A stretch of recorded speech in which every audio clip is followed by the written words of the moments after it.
और दूसरी बात कि तुम्हारा वेग रसातल में भेद कर चला जाएगा तो नहीं माता। बीच में ही धार इष्यति ते वेगम रुद्रस्त्वात्मा शरीरिणाम यस्मिन नोतमिदम प्रोतम विश्वम साटीव तंतुषु।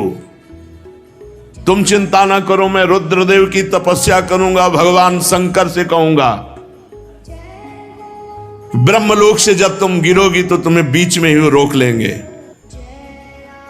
तो गंगा जी ने सोचा कि महादेव जी किस में रोक लेंगे मुझे, देखती हैं। तो गंगा जी ने जो ही ब्रह्मलोक से ऐसी विशाल धारा गंगा जी की भगवान शंकर ने जटा खोल दी। जटा कटा संभ्रमम भ्रमण निलंप निर्झरी विलोलवी चिवल्लरी विराजमान मूर्धनी, और बांध लिया जटाओं, गंगा की धारा को जटाओं में लपेट लिया। भगीरथ ने कहा महाराज नीचे कुछ बूंद तो गिरे, नहीं तो हमारे पुरखे तो वैसे ही रह गए। तब एक जटा खोली तो 3 गंगा के स्वरूप हुए, अलकनंदा, भागीरथी, मंदाकिनी। अलकनंदा स्वर्ग गंगा, पाताल गंगा मंदाकिनी जो अनुसुईया जी के आश्रम में प्रकाशित हुई चित्रकूट में, और भागीरथी तो पावन हैं श्रीमद् भागवत महापुराण। प्रसंग चल रहा है महाराज हरिश्चंद्र का पावन चरित्र कल आपने सुना। हरिश्चंद्र जी के पुत्र थे रोहित, रोहित के पुत्र हुए हरित, हरित से चंप नाम के पुत्र हुए जिन्होंने चंपापुरी बसाई। चंप से सुदेव, उनके पुत्र हुए विजय, विजय का भरुक, भरुक का वृक, वृक का पुत्र बाहुक। शत्रुओं ने बाहुक से राज्य छीन लिया तो अपनी पत्नी के साथ वन में चले गए, और वन में जाने पर बुढ़ापे के कारण जब बाहुक की मृत्यु हो गई तब उनकी पत्नी भी उनके साथ सती होने को उद्यत हुई। परंतु महर्षि औरव को यह मालूम हुआ कि इसके तो गर्भ है, इसलिए उन्होंने रोक दिया कि तुम्हें सती नहीं होना, क्योंकि तुम्हारे गर्भ है तो संतान को नष्ट करना ये तुम्हारे अधिकार की बात नहीं। जब उनकी सौतों को यह मालूम हुआ तो उन्होंने भोजन के साथ उसे विष दे दिया। विष को गर कहते हैं, गर। परंतु इतना प्रभावशाली ऋषियों का कृपा पात्र वो गर्भ कि गर के साथ प्रकट हुआ। गर कहते हैं विष को। तो महर्षि औरव ने सगर नाम रखा, महाराजा धीराज सगर। बड़े यशस्वी चक्रवर्ती सम्राट हुए हैं। उन्हीं के पुत्रों ने पृथ्वी को खोदकर समुद्र बना दिया। सगर ने अपने गुरुदेव औरव की आज्ञा मानकर ताल, जंग, यवन, शक, है और बर्बर जाति के लोगों का वध नहीं किया, बल्कि उन्हें विरूप बना दिया। उनमें से कुछ के सिर मुड़वा दिए, कुछ के मूछ दाढ़ी रखवा दी, कुछ को खुले बालों वाला बना दिया, कुछ को आधा मुड़वा दिया। कुछ लोगों को सगर ने केवल वस्त्र ओढ़ने की आज्ञा दी, पहनने की नहीं। कुछ को केवल लंगोटी पहनने की कहा, ओढ़ने नहीं। इसके बाद राजा सगर ने औरव ऋषि के उपदेशानुसार अश्वमेध यज्ञ के द्वारा संपूर्ण वेद और देवतामय आत्मस्वरूप सर्वशक्तिमान भगवान की आराधना की। अश्वमेध यज्ञ में घोड़ा छोड़ा जाता है। उस घोड़े को जिस राज्य से निकले पूजन करके नमस्कार कर दे तो युद्ध नहीं होगा, माना जाता है वो परास्त हो गया। अगर घोड़े के साथ थोड़ी भी छेड़खानी की तो युद्ध होगा और उस बलवान राजा उसे बंदी बनाएगा। तो उस घोड़े को इंद्र ने चुरा लिया अश्वमेध यज्ञ के।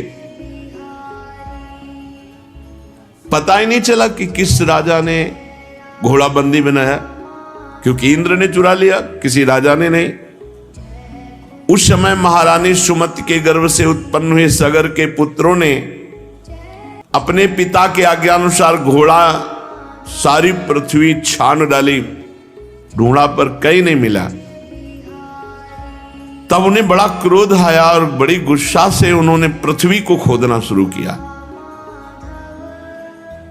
खोदते खोदते उन्हें पूर्व और उत्तर के कोने पर अपना घोड़ा बंधा दिखाई दिया, जो कपिल मुनि का आश्रम था। 60,000 सगर के पुत्र थे। वो शस्त्र उठाकर कहने लगे, दौड़ो दौड़ो, पकड़ो, यही हमारे घोड़े को चुराने वाला चोर है। देखो तो सही, घोड़ा चुरा के यहां बांध लिया और आंख मूंद कर बैठ गया। ये तो पाप कर्म इसने किया, इसको मार डालो। सब दौड़ पड़े, 60,000 थे। कपिल भगवान आंख मूंदे हुए भगवान के ध्यान में थे। अब जे भी मुनि के पास गए तो उनकी आंख खुल गई। तो महापुरुषों के तिरस्कार के फलस्वरूप उनके शरीरों में आग लग गई। क्षण भर में 60,000 सगर के पुत्र राख बन गए। कोई साप आदि नहीं दिया, केवल वो प्रहार करने आ रहे थे तो उन्होंने देख लिया तो सब राख हो गए। 60,000 सगर के पुत्र।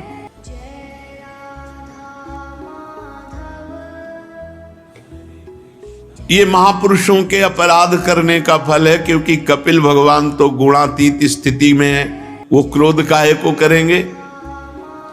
भला कहीं पृथ्वी की धूल का भी आकाश से संबंध होता है?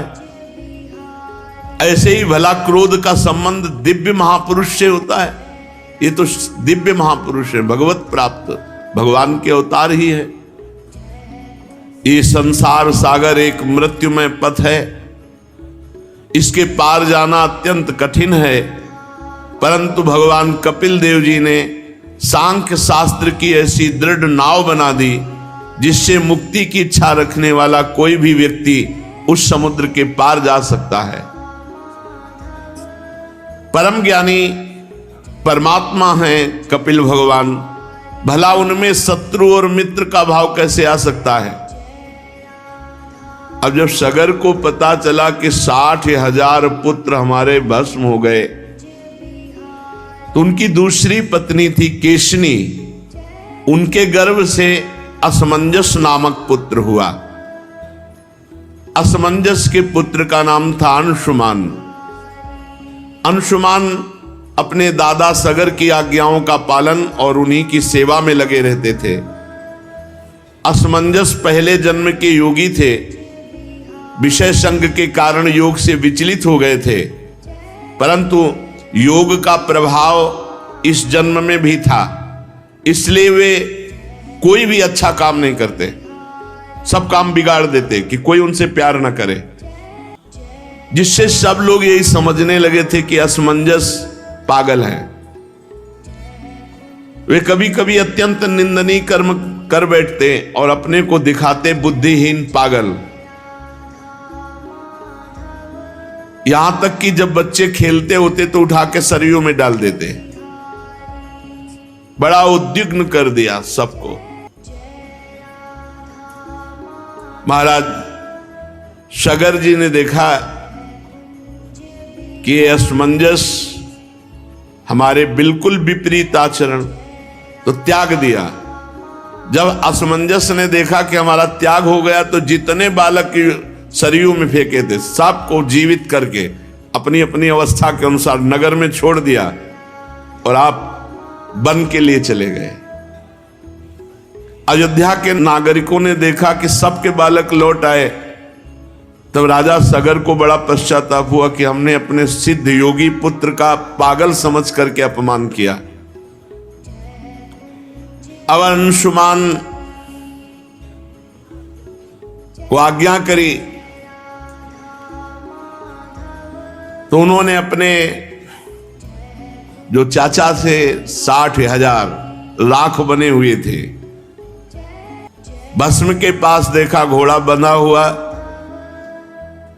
तो हाथ जोड़ करके अंशुमान कपिल भगवान के चरणों में गए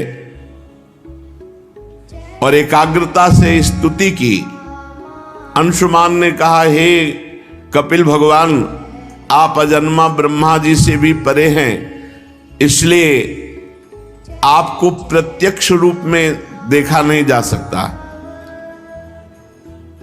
समाधि के द्वारा आपका अनुभव होता है।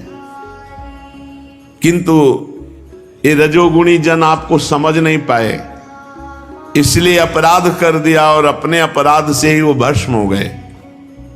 संसार के शरीरधारी 3 गुणों में ही विचरण करते रहते, सतोगुण, रजोगुण, तमोगुण। जागृत, स्वप्न और सुषुप्ति 3 अवस्थाएं। इसी कारण ये माया मोहित जन, हे भगवान, आप सर्वत्र हैं पर आपका दर्शन नहीं कर पाते। 3 गुणों और उनका प्रभाव, जागृत, स्वप्न, सुषुप्ति, आप सबके हृदय में विराजमान है पर आपको कोई नहीं जान सकता। सनंदन आदि मुनि आत्मस्वरूप के अनुभव से माया के गुणों के द्वारा होने वाले भेद को मिटा दिया तो आपका अंदर ही साक्षात्कार प्राप्त कर लिया। पर मैं तो मूढ़ पुरुष हूं, कैसे आपका चिंतन करूं? माया और उसके गुण और गुणों के कारण होने वाले कर्मों के संस्कार, ये सब स्थूल सूक्ष्म कारण आप में नहीं है। ना तो आपका नाम है ना तो रूप, आप में ना कार्य है ना तो कारण। आप सनातन आत्मा हैं। ज्ञान का उपदेश करने के लिए कपिल रूप धारण किया। हम आपको नमस्कार करते हैं। भगवान कपिल देव जी ने कहा, बेटा, इस घोड़े से हमारा कोई संबंध नहीं। पता नहीं कौन तुम्हारे पिता के यज्ञ पशु को चुरा के लाया और यहां आश्रम में बांध दिया, और तुम्हारे चाचाओं ने मूर्खता की, वो समझे कि हमने घोड़ा चुराया तो हम पर प्रहार करने को चले तो भस्म हो गए। अंशुमान ने बड़ी नम्रता से कहा, प्रभु, मेरे पुरखों का उद्धार कैसे हो ये जो भस्म हो गए? तो उन्होंने कहा, गंगा जल से होगा। यदि गंगा जी कृपा करें और भूतल पे आए और तुम्हारे पुरखों की राख उनमें, तो उनका परम कल्याण हो जाएगा। अंशुमान जी ने जो अश्वमेध यज्ञ का घोड़ा था उसको लिया और पहले ब्राह्मणों से अश्वमेध यज्ञ पूर्ण कराई। फिर महर्षि और के बतलाए हुए मार्ग से महाराज सगर परम पद को प्राप्त हुए। अंशुमान जी ने बड़ी घोर तपस्या की गंगा जी लाने के लिए, परंतु सफलता नहीं मिली। गंगा जी लाने के पहले ही मृत्यु आ गई और उनका शरीर छूट गया। अंशुमान के पुत्र दिलीप हुए। महाराजा दिलीप जी ने भी भारी तपस्या की गंगा जी को भूतल पर लाने के लिए, परंतु गंगा जी लाने में असफल रहे और उनकी भी मृत्यु हो गई। दिलीप के पुत्र हुए भगीरथ जी। उन्होंने भारी तपस्या बचपन से ही की गंगा जी को प्रसन्न करके भूतल पर लाने के लिए। वो 3 पीढ़ी लग गई, तब गंगा जी प्रसन्न हुई। गंगा जी ने प्रसन्न होकर के दर्शन दिया और कहा, मैं तुम्हें वर देने के लिए आई हूं, क्या तुम वरदान चाहते हो?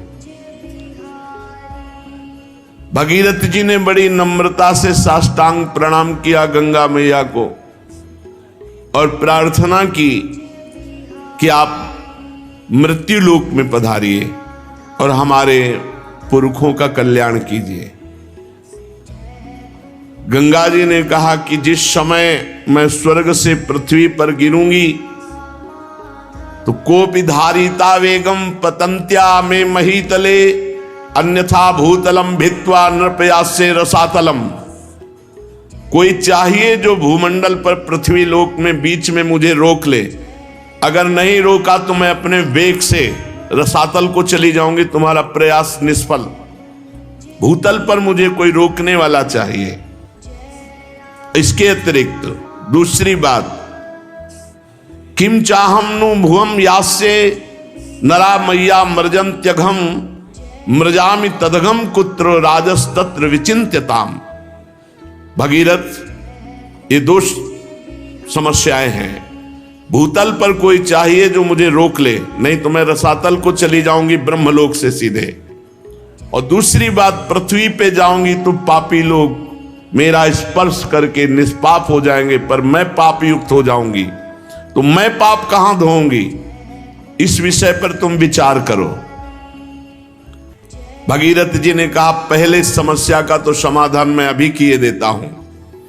साधवो न्यासिनः शांता ब्रह्मिष्ठा लोक पावनाः हरन्त्यघम तेंग संगात ते स्वास्ते गर्भिद्धरी।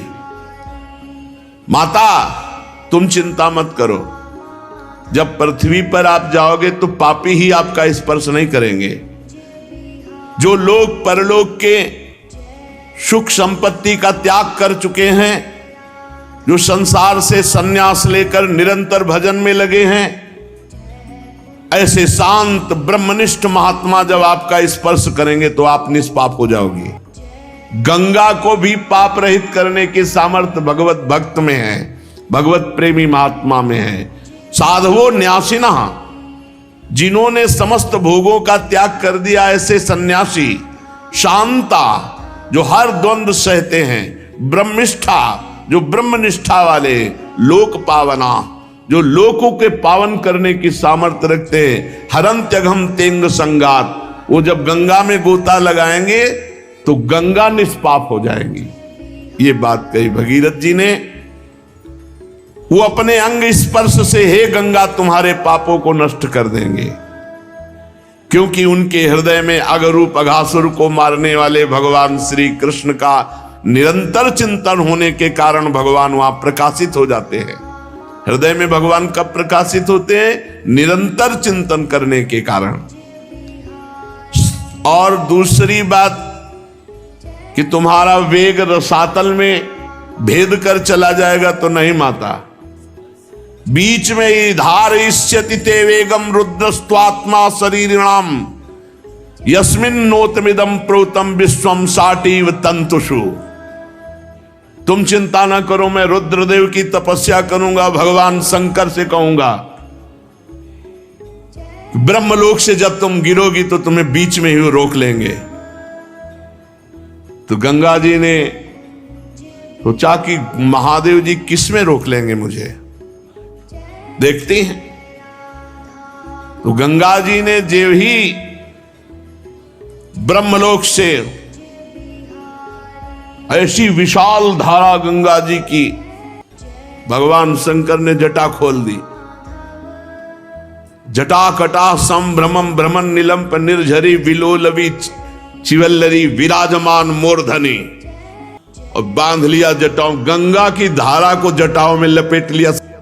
भगीरथ ने कहा, महाराज नीचे कुछ बूंद तो गिरे, नहीं तो हमारे पुरखे तो वैसे ही रह गए। तब एक जटा खोली तो 3 गंगा के स्वरूप हुए। अलकनंदा, भागीरथी, मंदाकिनी। अलकनंदा स्वर्ग गंगा, पाताल गंगा मंदाकिनी, जो अनुसुईया जी के आश्रम में प्रकाशित हुई चित्रकूट में, और भागीरथी तो पावन त्रिभुवन पावनी श्री गंगा जी भारत देश को पावन करते हुए, हिमालय से देश को पावन करते, आगे आगे भागीरथ जी चल रहे हैं और पीछे गंगा जी चल रहे हैं। कितना महान पावन भूमि है जहां गंगा जी विराजमान है। गंगा जी भगवती तव तीरे नीरमात्रा सनोहम विगत विषय तृष्णा कृष्ण माराधयामि सकल कलुष भंगे स्वर्ग सोपान संगे तरल तर तरंगे देवी गंगे प्रसीद। इतनी आसक्ति गंगा जी से कहीं नहीं हुई ऐसी आसक्ति। यमुना जी का अवगाहन सेवन हुआ, पर उतना नहीं हुआ जितना गंगा जी का हुआ। बचपन से गंगा जी ही पूरा जीवन थी। आहार भी गंगा जल का ही और विहार भी गंगा के तट का। पूरा गंगा शब्द से एकदम रोमांच होता है, जैसे अपनी सगी माँ की याद आ जाए और हृदय विकल हो जाए, ऐसे हो जाता है। गंगा जी की आसक्ति हृदय में इतनी कि वो बता नहीं सकती। जैसे अपनी माँ से आसक्ति होती है, ऐसे गंगा जी से आसक्ति थी, और उन्होंने पालन पोषण माँ की तरह ही किया। हे देवी, तुम्हारे तीर पर केवल तुम्हारा जलपान करता हुआ, विषय तृष्णा से रहित होकर। किसी ने पूछा कि एकांतिक में कि आप भी तो मन वाले हैं, साधक जब साधना करते तो अपने लोग देखते मन भागता है, ये विषय वो विषय संसार, आपको नहीं सताया क्या? तो आपको सही बताएं, ऐसी रहनी और ऐसा स्थान की विषय चिंतन का कहीं संयोग ही नहीं था। ऐसे ऐसे सिद्ध महापुरुष ब्रह्मलीन, जिनको देखने के बाद हाहाकार मचता ब्रह्म तत्व में स्थित होने का, कहीं विषय संयोग का दर्शन गंगा किनारे कहाँ है? और कभी हरिद्वार की तरफ ऊपर नहीं चढ़े, जहां देखा कि भीड़ वहां नहीं गए, बस किनारा किनारा ही, प्रयाग, तीर्थराज, काशी विश्वनाथ घाटों में, फिर किनारा वापस, यही क्षेत्र ही था, यही क्षेत्र था। हम कहीं जीवन में नहीं गए, किसी भी तीर्थ में, किसी और धाम में नहीं गए। वृंदावन आना था, इसलिए चित्रकूट से तो कई दिन चित्रकूट में रुके, नहीं तो कोई तीर्थ नहीं, बस गंगा किनारे जो पड़ते हैं, ब्रह्मावर्त, इलाहाबाद संगम, काशी विश्वनाथ, बस किनारा गंगा जी, गंगा ही हमारा जीवन थी। विषय तृष्णा का नाश करती है गंगा जी का दर्शन, स्नान और जलपान विषय तृष्णा का नाश करके और भगवान की आराधना की अद्भुत वृत्ति देती हैं। हे सकल पाप विनाशिनी, स्वर्ग सोपान रूपिणी, तरल तरंगिणी देवी गंगे,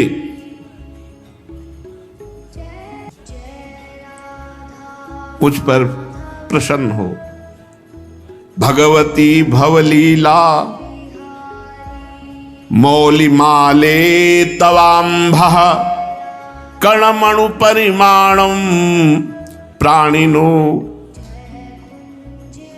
ये स्पृशंति अमर नगर नारी चामरग्राहिणी नाम विगत कलि कलंकातंक मंके लुठंती।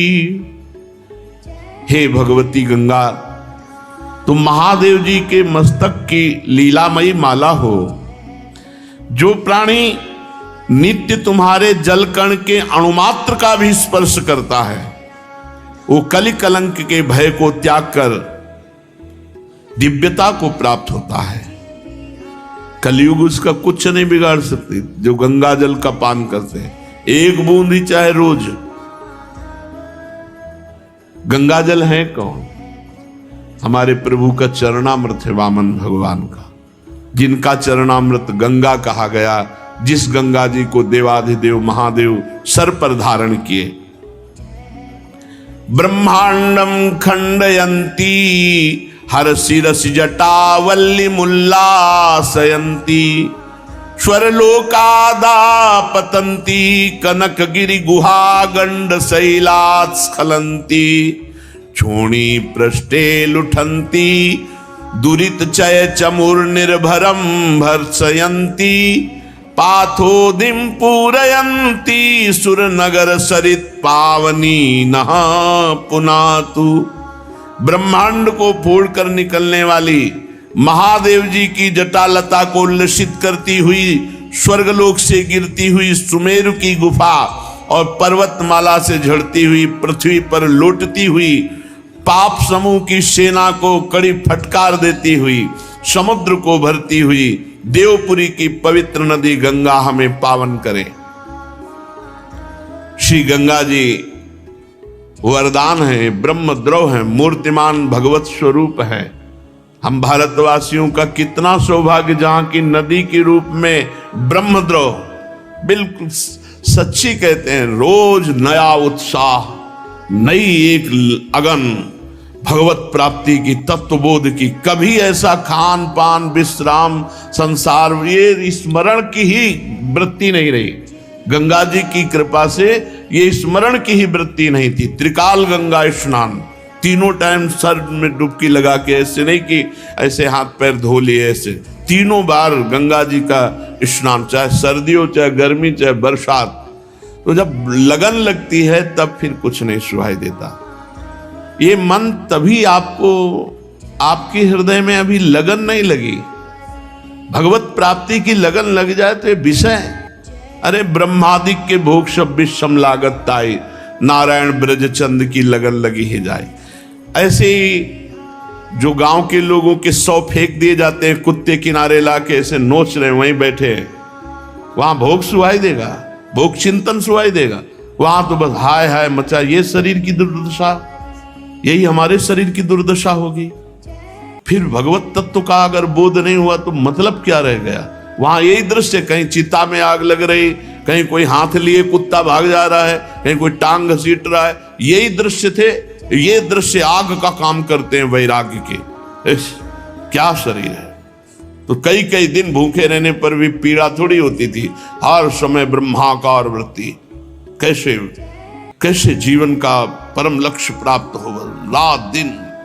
तो ये जो प्राकृतिक कष्ट हैं ये सुख का अनुभव कराते हैं। जैसे योद्धा को जब घाव होता है तो सुख होता है, कायर पुरुष भयभीत होता है, ऐसे जिसका लक्ष्य होता है भगवत प्राप्ति।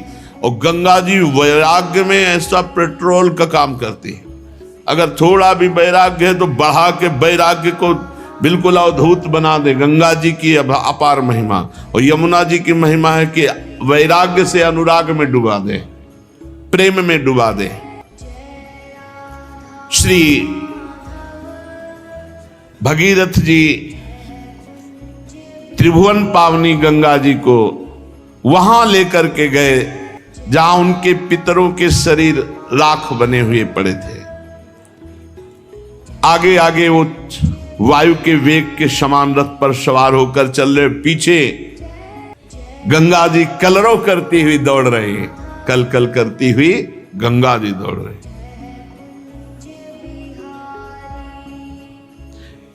इस प्रकार गंगा सागर संगम पर पहुंचकर उन्होंने जले हुए पुत्रों को अपने जल से गंगा जी ने पावन किया। यद्यपि सगर के पुत्र ब्राह्मण के तिरस्कार से भस्म हुए थे, अपराध हुआ था, लेकिन ये गंगा जी की महिमा है कि ऐसे महत अपराधी को भी परम पद प्रदान किया अपने जल के स्पर्श मात्र से। केवल गंगा जल का जे भी उनके शरीर की राख से स्पर्श हुआ कि सब के सब परम पद के अधिकारी बन गए। जय हो भारत भूमि की, जहां ऐसी पावन गंगा जी। अरे गंगा जी का दर्शन, गंगा जी का आचमन, गंगा जी का स्नान तो निष्पाप करता ही। अगर गंगा गंगा यो ब्रियात योजना नाम सतैरपि, गंगा गंगा गंगा ऐसा उच्चारण करे तो 400 कोस दूर से निष्पाप कर देती गंगा जी। जिनके उद्धार का कोई उपाय नहीं, वो भागवत अपराधी सगर के पुत्र परम पद को प्राप्त हुए, ऐसी माता गंगा जी की महिमा है। केवल गंगा स्पर्श मात्र से। और जो रोज गंगा जी नहाते हैं, गंगा जी का दर्शन करते हैं, गंगा जल पान करते हैं, भला उनके उद्धार में क्या। बड़ी परम पवित्रता की मूर्ति गंगा जी, वो अनुभव अलग अलग महिमा है। पवित्रता की मूर्ति गंगा जी, ज्ञान का उन्मेष गंगा जी के जल से होता है। वैराग्य तो चरम सीमा तक बढ़ जाता है, मृत्यु भी बिल्कुल खिलवाड़ लगती है। गंगा जल से जब शरीर का स्पर्श होता है तो सब पाप थर्रा उठते हैं, नष्ट हो जाते हैं। जो लोग श्रद्धा के साथ नियम लेकर गंगा जी का स्नान करते हैं, उनके संबंध में तो कहना ही क्या है। मैं गंगा जी की महिमा के संबंध में जो कुछ कहा है उसमें कोई आश्चर्य की बात नहीं, क्योंकि गंगा जी सर्वाश्चर्य में भगवान के चरण का धोवन है। जिन चरणों का श्रद्धा से चिंतन कर लेने मात्र से बड़े बड़े मुनि निर्मल हो जाते हैं और तीनों गुणों के बंधन को काटकर भगवत स्वरूप बन जाते हैं।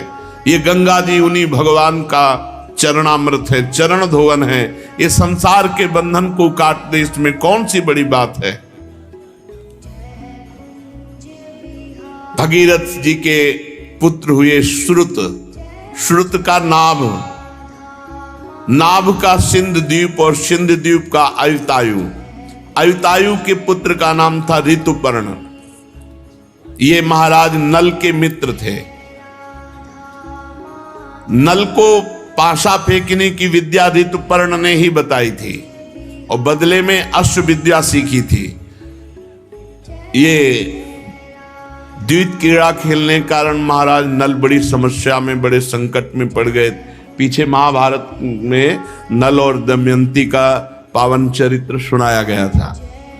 तो महाराज ये ऋतुपर्ण बहुत द्वित क्रीड़ा में प्रवीण थे।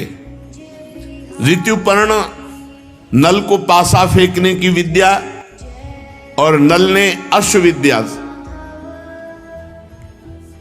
बहुत विचित्र इन विद्याओं की कलाएं थी। इतनी रफ्तार से रथ हाँक रहे थे कि ऋतुपर्ण का दुपट्टा गिर गया। तो उन्होंने कहा महाराज सारथी दुपट्टा गिर गया। बोले महाराज न जाने कितने योजन आप आगे आ चुके हो। बोले अभी तो गिरा। बोले महाराज अब तो और कितने आगे आ गए। नल को इतनी विद्या प्रवीण थी कि उन्होंने गणित लगा करके एक चलते हुए रथ से एक वृक्ष में, कि सिहोर का शायद वृक्ष था, किसका वृक्ष था, उसके पत्ते फल सब पूरा गणना बदल। राजा ने कहा नहीं रुको, रथ रोको, हम तुम्हारी अंदाज वाली बात नहीं मानते। बोले महाराज एक पत्ते में फर्क नहीं पड़ सकता। उन्होंने डाल काटी, उतने ही पत्ते उतने ही पुष्प। तब उन्होंने कहा तुम्हारी धन्य है विद्या, तुम कौन हो? तो उनका महाराज मैं हूं तो सारथी ही। बोले नहीं, ये विद्या केवल महाराज नल में पाई जाती है। तो ना आपका रूप है, क्योंकि वो रूप भी नहीं था। करकोटक सांप के काटने से अंतर ध्यान। बड़ा रोचक प्रसंग महाराज नल दमयंती का आज भी आनी है कि अगर ऋतुपर्ण राजा और नल करकोटक सांप इनका स्मरण करे तो कलयुग का प्रभाव उसके ऊपर नहीं आएगा। ये कलयुग का ही प्रभाव था। महाराज नल की बुद्धि मारी गई और उन्होंने अपने सर्वस्व को दांव में लगा दिया। महारानी से भारी संकट में पड़े। नल से ज्यादा तो संकट महारानी को हुआ जब छोड़ करके महाराज नल चले। कितना कितना संघर्ष महापुरुषों को। तो ऋतुपर्ण अश्व विद्या सीखी महाराज नल से। ऋतुपर्ण का पुत्र हुआ सर्वकाम, परीक्षित। सर्वकाम के पुत्र का नाम था सुदास। सुदास के सौदास और सौदास की पत्नी का नाम था मदयंती। सौदास को ही कोई मित्र शाह कहते हैं और कहीं कहीं उन्हें कलमश पाद भी कहते हैं। वशिष्ठ जी के शाप से ये राक्षस भाव को हो गए थे। फिर अपने कर्मों के कारण ये संतानहीन हुए। राजा परीक्षित ने पूछा भगवान हम जानना चाहते हैं कि महात्मा सौदास को गुरु वशिष्ठ जी ने शाप देकर राक्षस क्यों बना दिया?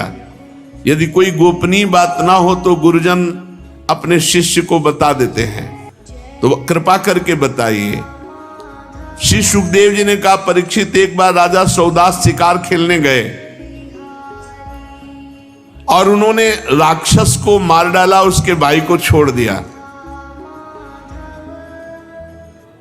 राक्षस ने राजा के इस काम को अन्याय माना और भाई की मृत्यु का बदला लेने के लिए जब उसने देखा कि आज वशिष्ठ जी राजा के यहां भोजन करने आ रहे हैं, तो रसोइये का अपहरण कर लिया, माया से रसोइये का रूप धारण कर लिया और अभक्ष पदार्थ मांस आदि भोजन में मिलाकर सुंदर भोजन बनाकर वशिष्ठ जी के सामने परोसा गया। तो वशिष्ठ जी भोजन को देख करके जो ध्यानस्थ हुए तो पूरी बात जान गए कि ये तो अपवित्र है। तो उन्होंने क्रोधित होकर राजा को शाप दिया कि तू निमंत्रण करा रहा है मुझे और मुझे अभक्ष पदार्थ परोसा है, ये तेरा काम राक्षसी काम है, इसलिए जा तो राक्षस भाव को प्राप्त हो जा। इसमें महाराज का कोई दोष नहीं था। वो राक्षस रसोइया के रूप में गुप्त रूप से, पर दोस्त तो राजा का ही, निमंत्रण देने वाले का ही माना जाएगा। इसलिए वशिष्ठ जी ने साप दे दिया। महाराज कलमशपाद मित्रशः शौदास नाम से पुकारे जाते थे कि जाओ तुम राक्षस भाव को प्राप्त हो जाओ। उन्होंने चरण पकड़ा और कहा महाराज मेरी इसमें कोई गलती नहीं है। तब उन्होंने कहा ठीक है, 12 वर्ष तो राक्षस रहोगे ही, 12 वर्ष के बाद तुम पुनः अपने स्वरूप को प्राप्त हो जाओगे। तो उन्होंने कहा महाराज बिल्कुल अपराध ना होने पर 12 वर्ष के लिए राक्षस भाव दिया, मैं भी आपको शाप दे सकता हूं। तो उनकी पत्नी ने कहा नहीं, ये आकाश, ये पृथ्वी, ये दिशाएं सब के सब भगवत स्वरूप है और गुरुदेव सब रूपों में है। गुरुदेव को दंड देना ये कहां की बात, तुम तो अभी राक्षस बन गए। साप तो 12 वर्ष का, तुम तो अभी राक्षस बन गए। उनकी पत्नी ने डांट लगाया। तो उन्होंने कहा मैं जल को कहां छोड़ू? तो उनका अपने पैरों में छोड़ो। इसीलिए उनके पैर काले पड़ गए, तो कलमशपाद नाम से वो पुकारे गए। थोड़ी देर में वो राक्षस हो गए। राजा बिल्कुल राक्षस बन गए क्योंकि वशिष्ठ जी का शाप। अब राक्षस बने हुए जंगल में भूख प्यास से भटक रहे थे। वहां देखा एक ब्राह्मण नवदंपति मैथुन कर रहे, सहवास कर रहे। भूख लगी हुई थी, पकड़ लिया ब्राह्मण को। ब्राह्मण पत्नी ने कहा अभी हमारे संतान का योग था और आप राजा हो, आप राक्षस नहीं हो, आप महारथी हो, आपको अधर्म नहीं करना चाहिए, मेरा पति दे दो क्योंकि मुझे संतान की कामना है। लेकिन सांप के वशीभूत उन्हें कुछ सुहाई नहीं दे रहा। खा डाला ब्राह्मण को, जैसे कोई मूरी गाजर खाए ऐसे खा डाला। ब्राह्मण तपस्याशील सद्गुण संपन्न था। राजा सांप के वशीभूत होकर उसे खा डाला। श्रेष्ठ ब्रह्म ऋषि पति का ये वध देख करके उसको और क्रोध आ गया और उसने कहा मेरे को भी खा, क्योंकि मेरा पति जब ले लिया तो मेरा जीवन किस काम का। बहुत रोने लगी।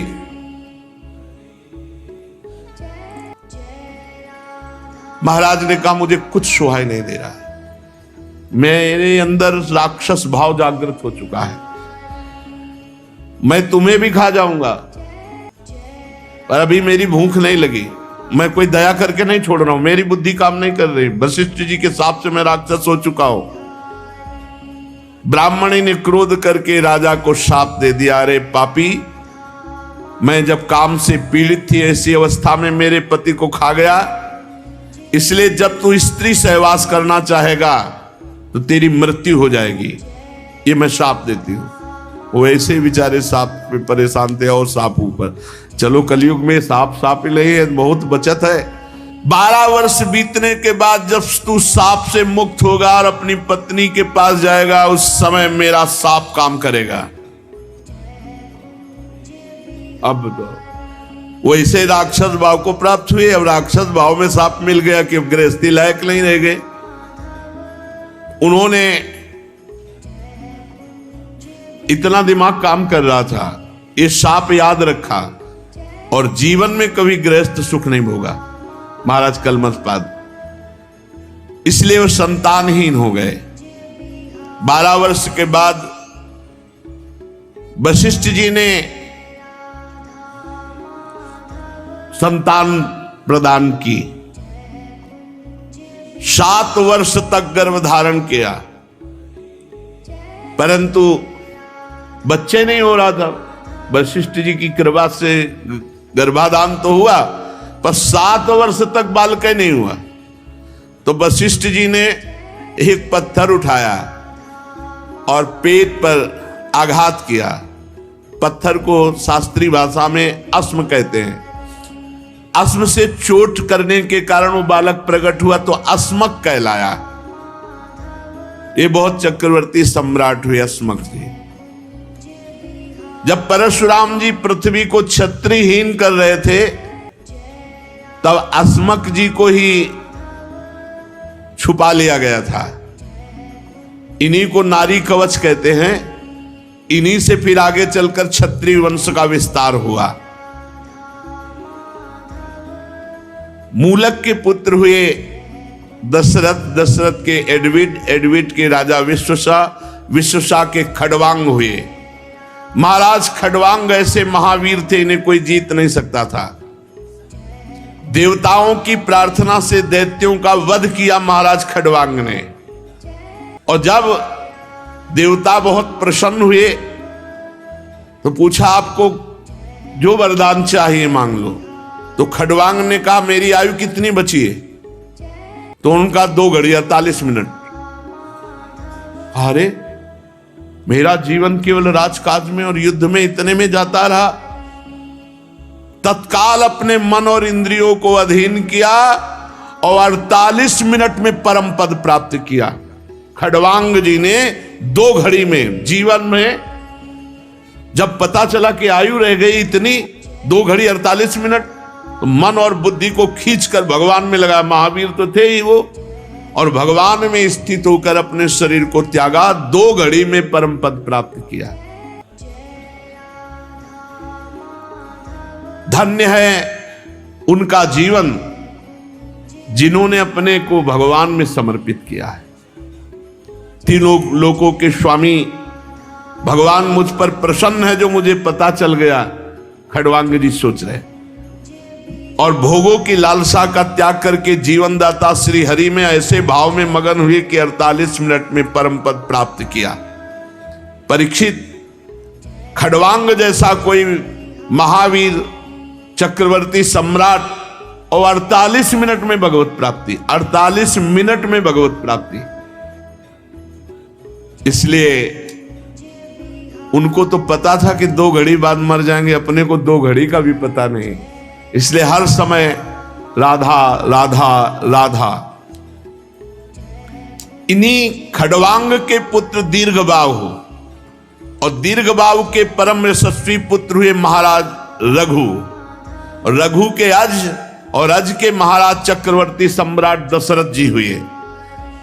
और दशरथ जी की तपस्या, भजन, उससे प्रभावित होकर परब्रह्म परमात्मा 4 रूपों में प्रकट हुए।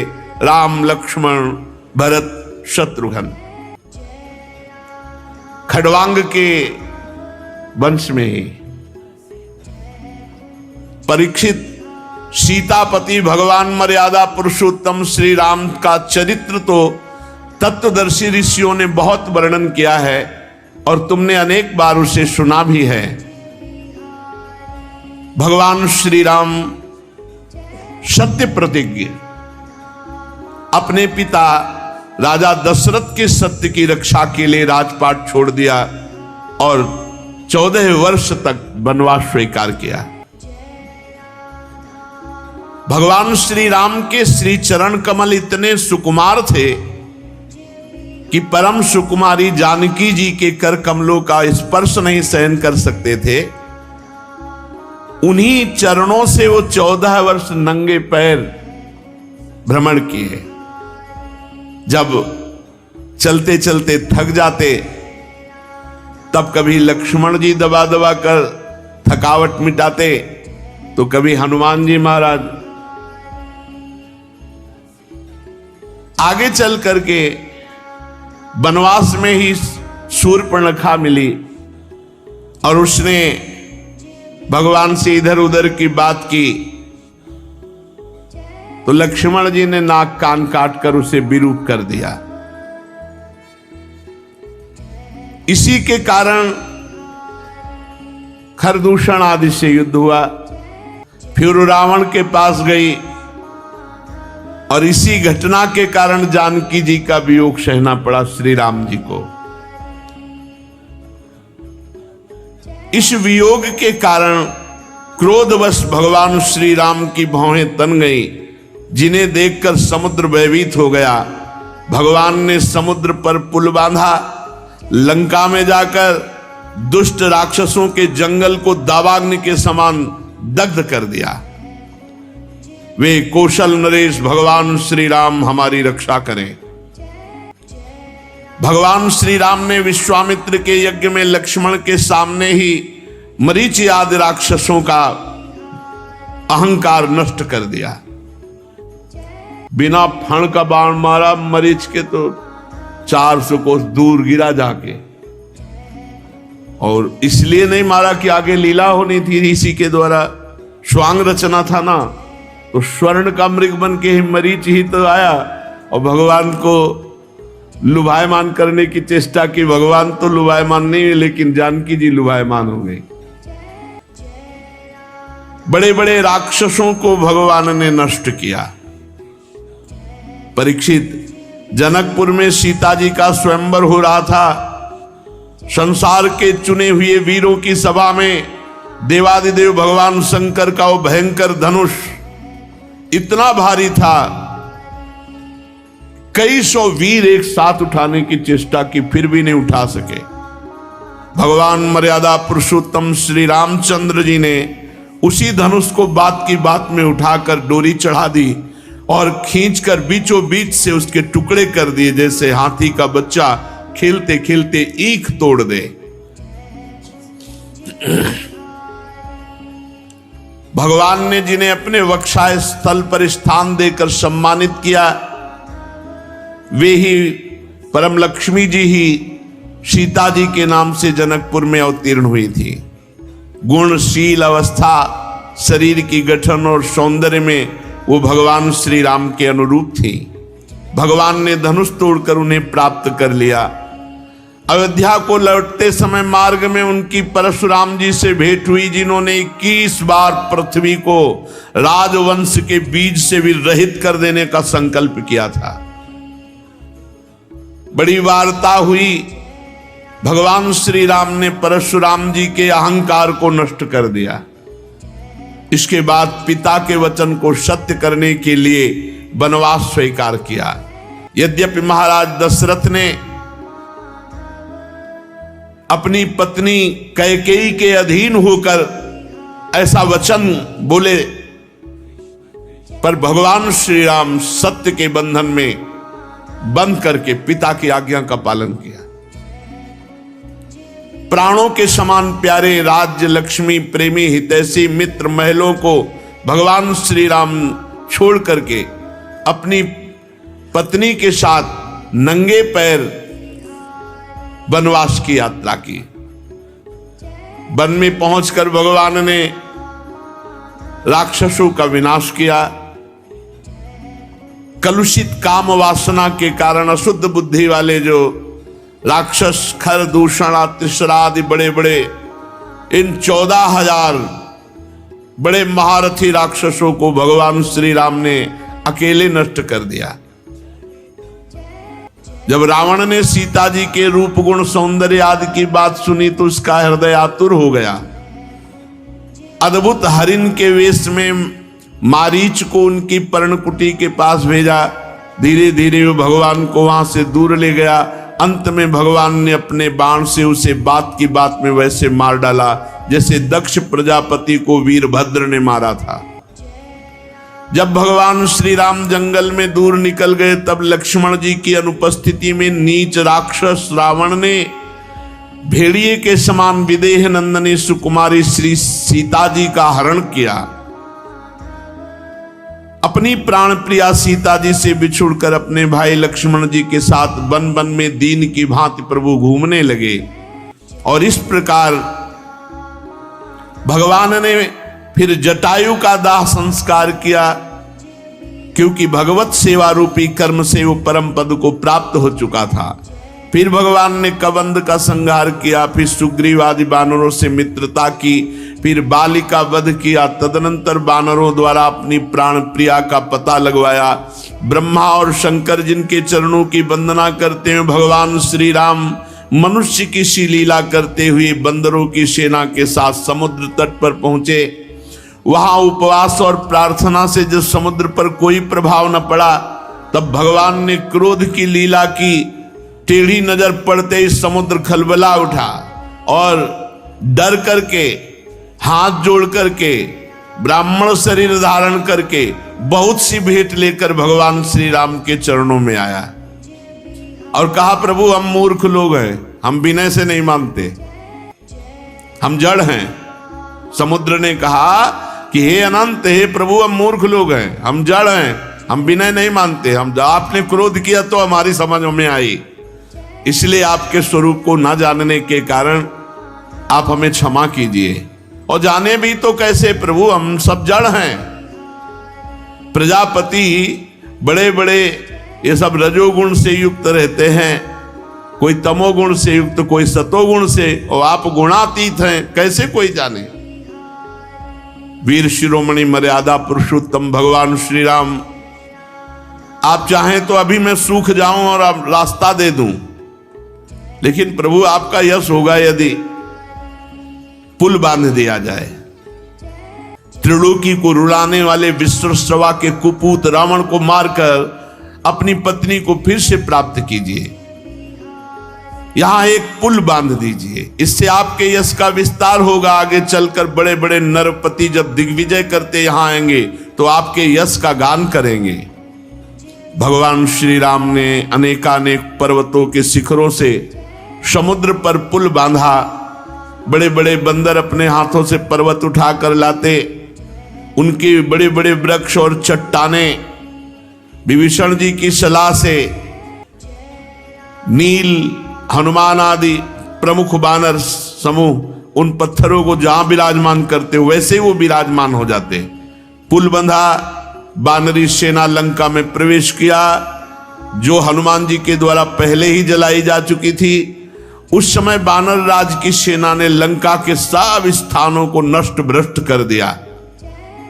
राक्षस राज रावण ने निकुंभ, कुंभ, धूम्राक्ष, दुर्मक, शुरांतक, नरांतक, प्रहस्त, अतिकाय, विकंपन, ये बड़े बड़े अपने अनुचर सेवक, मेघनाथ आदि पुत्र, कुंभकर्ण आदि भाई, वो विशाल राक्षसों की बलवान सेना भगवान श्री राम, सुग्रीव, लक्ष्मण, हनुमान, गंधमादन, नील, अंगद, जाम्बवान, पनश, इन वीरों के साथ राक्षसों का सामना किया। मर्यादा पुरुषोत्तम भगवान श्री राम के अंगद आदि सेनापति राक्षसों की चतुरंगणी सेना हाथी, रथ, घुड़सवार, पैदल और द्वंद्व युद्ध की रीति से भिड़ गए। राक्षसों को पर्वत, शिखर, वृक्ष, गदा और बाणों के मार से विध्वंस कर दिया रघुनाथ जी के पक्ष ने। रावण के जितने अनुचर से बड़े बड़े सब मारे गए, क्योंकि सीता जी को स्पर्श करने के कारण रावण का भाग्य ही नष्ट हो चुका था। राक्षस राज रावण ने देखा मेरी सेना को तो नाश हो गया, तब वो पुष्पक विमान पर आरूढ़ होकर भगवान श्री राम के सामने आया। उस समय इंद्र का सारथी मातली बड़ी ही तेजस्वी दिव्य रथ लेकर भगवान श्री राम के साथ विराजमान हुआ। रावण ने तीखे दिव्य बाणों से भगवान श्री राम पर प्रहार किया तो भगवान श्री राम ने कहा, रावण तू नीच राक्षसी भाव को प्राप्त है, तुझे बिल्कुल लज्जा नहीं आती। हमारी अनुपस्थिति में हमारी प्राण प्रिया का अपहरण कर लाया और तू यहां डींग मारता है, दुष्टता की हद कर दी। तेरे जैसा निर्लज्ज तो हमने कभी नहीं देखा, तू निंदनीय है, धिक्कार योग है। और सुन, जैसे कर्ता को अभिमान का फल शुभ अशुभ भोगना ही पड़ता, कोई नहीं टाल सकता, वैसे ही तेरी इस करने का फल मैं तुझे चखाऊंगा, कोई तुझे नहीं बचा सकता। रावण को फटकारते हुए भगवान श्री राम ने अपने सारंग धनुष पर बाण चढ़ाकर छोड़ा। बाण ने वज्र के समान उसके हृदय को विदीर्ण कर दिया। दसों मुखों से खून उगलता हुआ विमान से गिर पड़ा, ठीक वैसे जैसे पुण्यात्मा स्वर्ग का भोग समाप्त होने पर नीचे की तरफ गिरता है। रावण के पुरजन परिजन हाय हाय चिल्लाने लगे। हजारों राक्षसियां मंदोदरी के साथ रोती हुई लंका से निकल पड़ी, रणभूमि में आई। उन्होंने देखा कि स्वजन संबंधी सब लक्ष्मण जी के बाणों से छिन्न भिन्न होकर कटे पड़े हैं। सब अपनी हाथों से छाती पीट पीट कर रो रही थी, विलाप कर रही थी कि स्वामी ये तुम्हारी दुर्दशा इसलिए हुई कि समस्त लोकों के स्वामी भगवान श्री राम से विरोध किया। ये दिन आज आ गया कि लंका की दुर्दशा पर प्रश्न उठ रहा है कि अब लंका होगी किसके अधीन। जब आप चलते थे पृथ्वी डगमगाती थी, और आज उन्हीं खोपड़ियों को बानर चरण से प्रहार करते हैं। तुम समझ नहीं पाए कि सीता जी कितनी तेजस्विनी हैं, और आपकी नासमझ ने आपकी दुर्दशा कर दी। कभी आपके कामों का श्रवण करके हम राक्षस वंश आनंदित होता था, लेकिन आज सारी लंका विधवा हो गई। आज आपकी दुर्दशा देख करके कोई आश्चर्य नहीं हो रहा, क्योंकि भगवान से विमुख की ऐसी ही दुर्दशा होती है।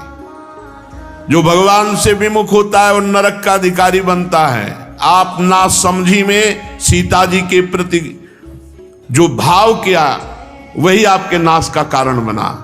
कौशलाधीश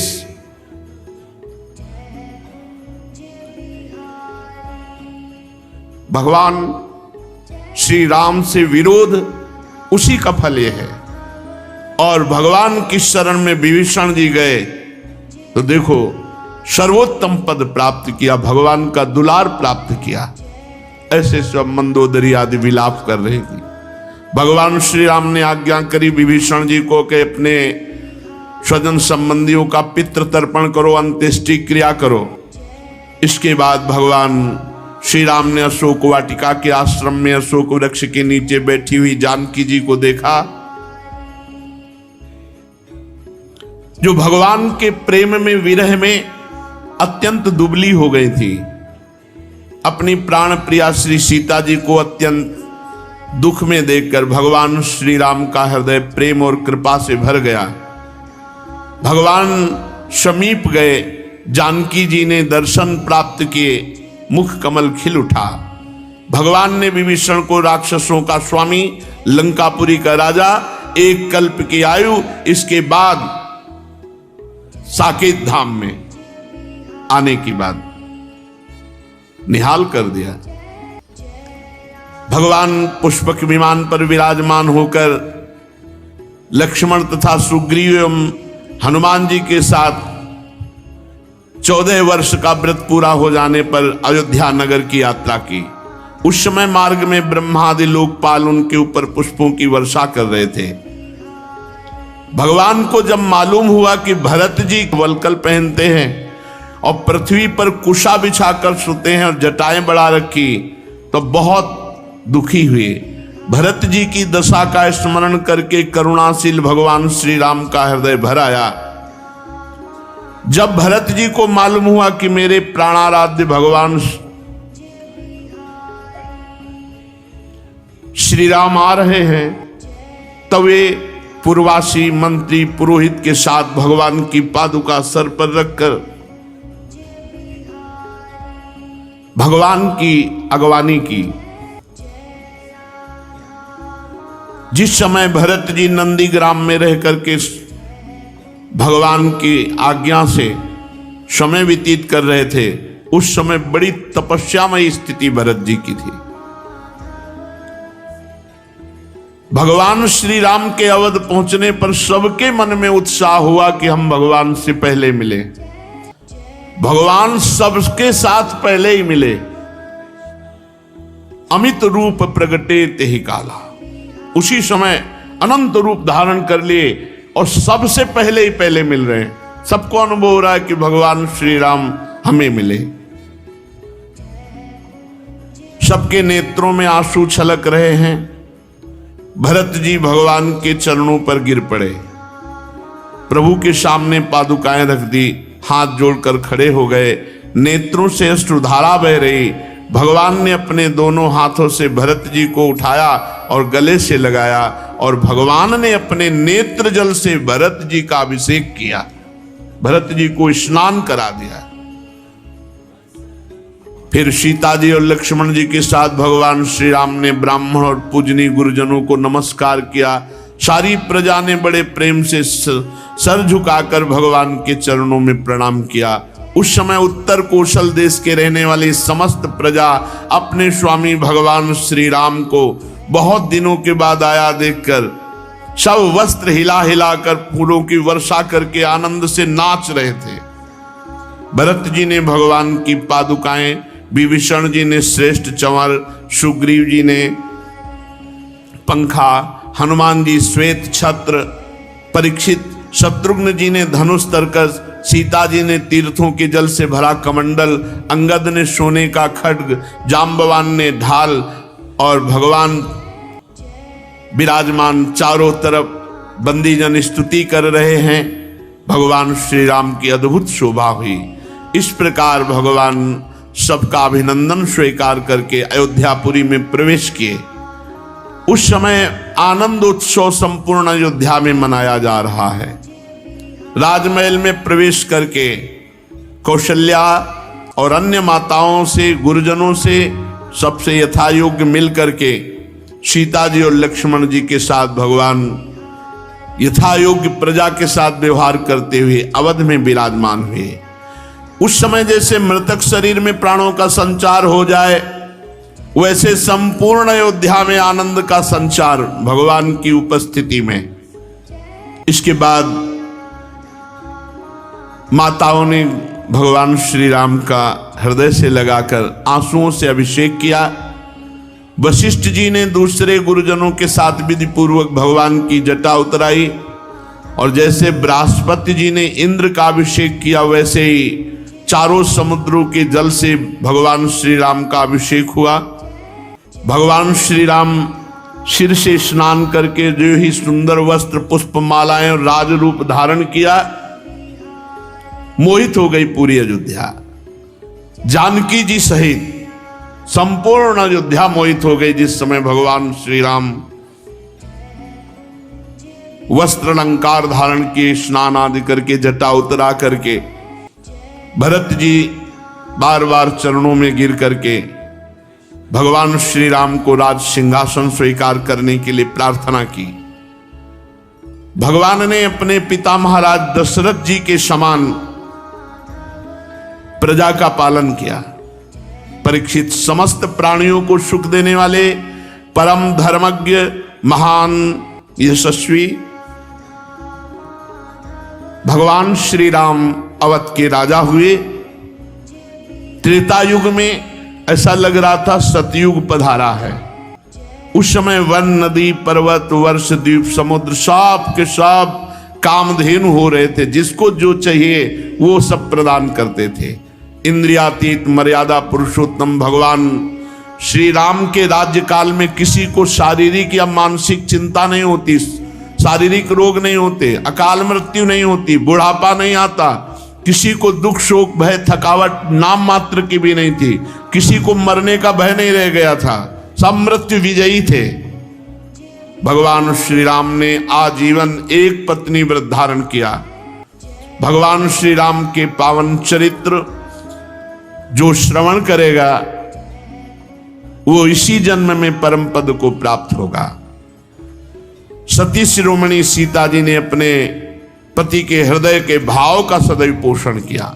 प्रेम और सेवाशील से अपने पति को वश में कर लिया, अर्थात भगवान श्री राम को अधीन कर लिया। भगवान श्री राम जी का पावन चरित्र, भगवान श्री राम ने वशिष्ठ जी को आचार्य बनाकर बहुत से आत्मस्वरूप यज्ञों का यजन किया। भगवान श्री राम ब्रह्म ऋषियों को अपना इष्ट देव मानते थे। उनका हृदय द्रवित रहता था, क्या दे दे, ये भगवान का स्वभाव है, द्रवित रहता, क्या दे दे। हृदय में स्नेह, द्रवण क्रिया, सबको देने की भावना, ये भगवान श्री राम में। हमारा मन ही नहीं होता बंद करने क्या, चलो देखो जीवन का यही समय सार्थक जा रहा है और तो सब प्रपंच है। भगवान की चर्चा, भगवान का नाम, ऐसा लगता है कि कुछ और हो ही ना, चित्त का प्रभु में निरंतर डूबना। बस ये ऐसा थोड़ी लग रहा है कि कल की चर्चा हो रही है, ऐसा लग रहा है अभी चर्चा हो रही है, अभी अभी प्रभु के साथ। और ये थोड़ी कि राम जी और श्याम जी में कोई अंतर, वही श्याम जी में वही, हमें तो अंतर नहीं दिखाई देता। हमें तो बस अंतर अगर गौर से देखें तो इनकी ग्रीवा सीधी रहती है, वो थोड़ा टेढ़ी रखते हैं, वो क्या एक ही बात है, वही राम जी हैं वही श्याम जी। से चर्चा आगे। श्री राधा वल्लभ लाल की।